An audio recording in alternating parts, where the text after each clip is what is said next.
सकाळच्या नाश्त्यासाठी किंवा टिफिनसाठी आज आपण भरपूर भाज्या घालून पराठ्याचा एक खमंग व रुचकर प्रकार बनवतोय. खायला खूप टेस्टी लागतो. तर त्यासाठी मी पत्ताकोबी, गाजर, सिमला मिरची आणि कांदा बारीक चिरून घेतला आहे. 1 टेबलस्पून आलं लसणाची पेस्ट घातली आहे. 2-3 हिरव्या मिरच्या पण अगदी बारीक कट करून घेतल्यात. भरपूर कोथिंबीर घालायची आहे.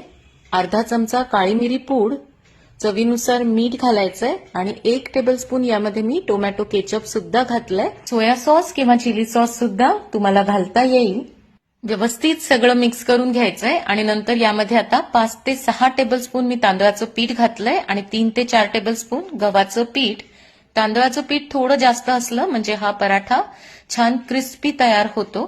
आता पाणी घालून पीठ भिजवून घ्यायचंय आणि लगेच याचे पराठे बनवायचे आहेत. तर थोडंसं गव्हाचं पीठ लावून मी इथे पराठा लाटून घेतलाय. डब्याच्या झाकणाने कट करून घेऊया म्हणजे गोल आकार छान येतो. आता मीडियम फ्लेमवर तेल किंवा तूप लावून दोन्ही बाजूने मस्त असा खरपूस भाजून घ्यायचाय. तर हे पराठे टोमॅटो केचप किंवा शेजवान चटणी सोबत खायला खूप मस्त लागतात.